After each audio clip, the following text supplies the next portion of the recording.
घर की जंजीरें कितना ज़्यादा दिखाई पड़ती है जब घर से कोई लड़की भागती है। क्या उस रात की याद आ रही है जो पुरानी फिल्मों में बार बार आती थी, जब भी कोई लड़की घर से भागती थी। बारिश से घिरे वे पत्थर के लैंप पोस्ट, सिर्फ आंखों की बेचैनी दिखाने भर उनकी रोशनी, और वे तमाम गाने रजत पर्दों पर दीवानगी के आज अपने ही घर में सच निकले। क्या तुम यह सोचते थे कि वे गाने सिर्फ अभिनेता अभिनेत्रियों के लिए रचे गए थे और वह खतरनाक अभिनय लैला के ध्वंस का, जो मंच से अटूट उठता हुआ दर्शकों की निजी जिंदगियों में फैल जाता था? तुम तो पढ़कर सुनाओगे नहीं कभी वह खत जिसे भागने से पहले वह अपनी मेज पर रख गई। तुम तो छुपाओगे पूरे ज़माने से उसका संवाद, चुराओगे उसका शीशा, उसका पारा, उसका आबनूस, उसके साथ पालों वाली नाव। लेकिन कैसे चुराओगे? कैसे चुराओगे एक भागी हुई लड़की की उम्र जो अभी काफ़ी बची हो सकती है उसके दुपट्टे के झूठ फुटे में?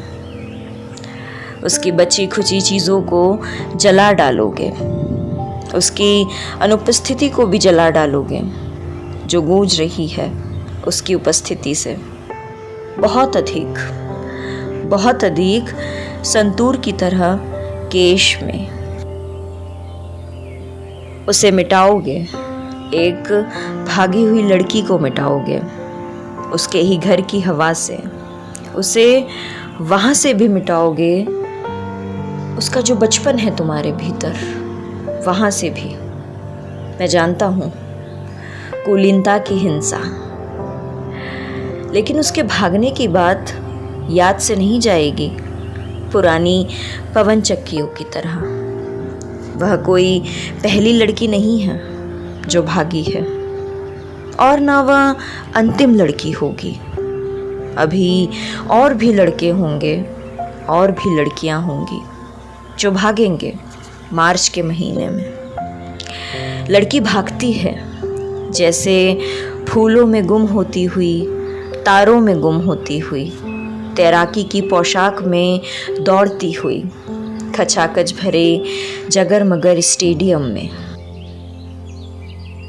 अगर एक लड़की भागती है तो यह हमेशा ज़रूरी नहीं है कि कोई लड़का भी भागा होगा। कई दूसरे जीवन प्रसंग हैं जिनके साथ वह जा सकती है, कुछ भी कर सकती है। महज जन्म देना ही स्त्री होना नहीं है। तुम्हारे टैंक जैसे बंद और मजबूत घर से बाहर लड़कियां काफ़ी बदल चुकी हैं। मैं तुम्हें यह इजाज़त नहीं दूंगा कि तुम उसकी संभावना की भी तस्करी करो। वह कहीं भी हो सकती है, गिर सकती है, बिखर सकती है, लेकिन वह खुद शामिल होगी सब में। गलतियां भी खुद ही करेगी, सब कुछ देखेगी शुरू से अंत तक। अपना अंत भी देखती हुई जाएगी। किसी दूसरे की मृत्यु नहीं मरेगी। हाँ, किसी दूसरे की मृत्यु वहाँ नहीं मरेगी। लड़की भागती है जैसे सफ़ेद घोड़े पर सवार, लालच और जुए के आर पार। जर्जर दूल्हों से कितनी धूल उठती है। तुम जो पत्नियों को अलग रखते हो वेश्याओं से, और प्रेमिकाओं को अलग रखते हो पत्नियों से, कितना आतंकित होते हो जब स्त्री बेखौफ भटकती है, ढूंढती हुई अपना व्यक्तित्व, एक ही साथ वेश्याओं और पत्नियों और प्रेमिकाओं में। अब तो वहाँ कहीं भी हो सकती है, उन आगामी देशों में जहाँ प्रणय एक काम होगा पूरा का पूरा, जहाँ प्रणय एक काम होगा पूरा का पूरा। कितनी कितनी लड़कियां हैं भागती है मन ही मन। जाने कितनी कितनी लड़कियां हैं, भागती है मन ही मन अपने रत जगे अपनी डायरी में। सचमुच की भागी लड़कियों से उनकी आबादी बहुत बड़ी है, बहुत बड़ी। क्या तुम्हारे लिए कोई लड़की भागी? क्या तुम्हारी रातों में एक भी लाल मोरम वाली सड़क नहीं?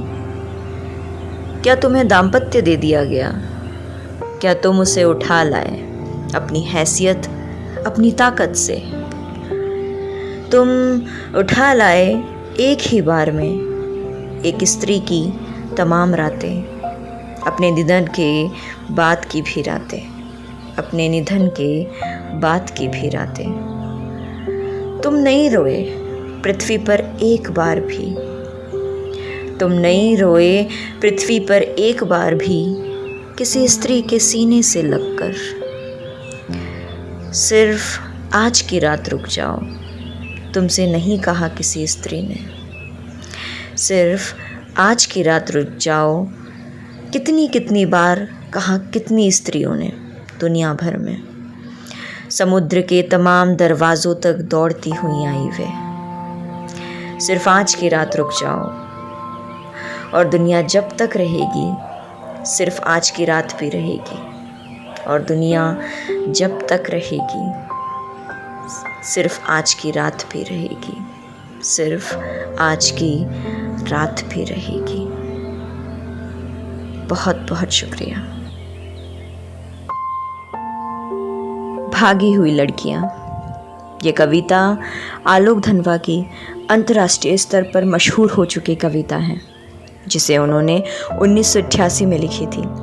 इस कविता का रशियन और अंग्रेजी सहित दुनिया की कई भाषाओं में अनुवाद भी हुआ। समय के साथ जब उनकी कविताएं अपना तेवर बदलती हैं तो स्त्रियों की गरिमामय उपस्थिति को अपने अंदर समेटने लगती है। भागी हुई लड़कियां अपने शीर्षक में बहुत सारे रहस्यों और इसके पीछे के कारणों को समेटे हुए हैं। समाज के उन कुरीतियों और नैतिकताओं के नाम पर थोपी हुई वर्जनाओं को तोड़ने का प्रयास करती हुई यह कविता आपको कुछ सार्थक सोचने के लिए बाध्य करती है।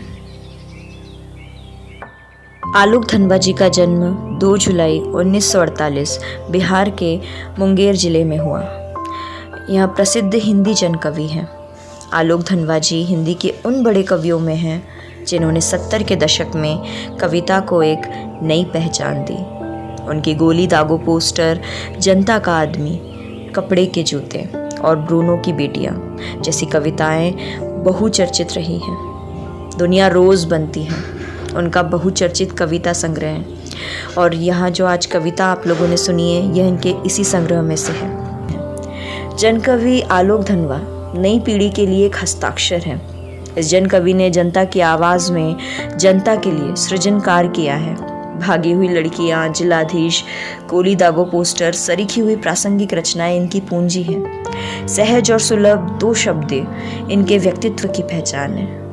हर नुक्कड़ नाटक में धनवा उपस्थित होते हैं। केवल उपस्थिति नहीं, उसे बल भी देते हैं। इस जन कवि के लिए कई बड़े मंच दोनों हाथ खोलकर स्वागत करते हैं। हालांकि बकोल धनवा उन्हें जनता के मंच पर रहना ही बेहतर लगता है। सलीके से फक्करता को अपने साथ रखने वाले आलोक धनवा बेहद संवेदनशील हैं। इनका व्यक्तित्व, इनकी संवेदना कतई व्यक्तिगत नहीं रहा है। कवि धनवा की रचनाओं में सार्वजनिक संवेदना, सार्वजनिक मानव पीड़ा, पीड़ा का विरोध, मर्म सब कुछ गहराई तक उतरता है, जो हमें संवेदित ही नहीं आंदोलित भी करता है। हेलो एवरीवन, कैसे हैं आप लोग? उम्मीद है बहुत अच्छे होंगे। तो आज की कविता भागी हुई लड़कियां। आलोक धनवा जी ने बहुत ही खूबसूरत शब्दों में, या कहें कि जो मैं इस बात से बड़ी ताजुब में हूँ कि एक आदमी ने एक औरत की व्यथा को इतने अच्छे से अपने शब्दों में पिरोया है।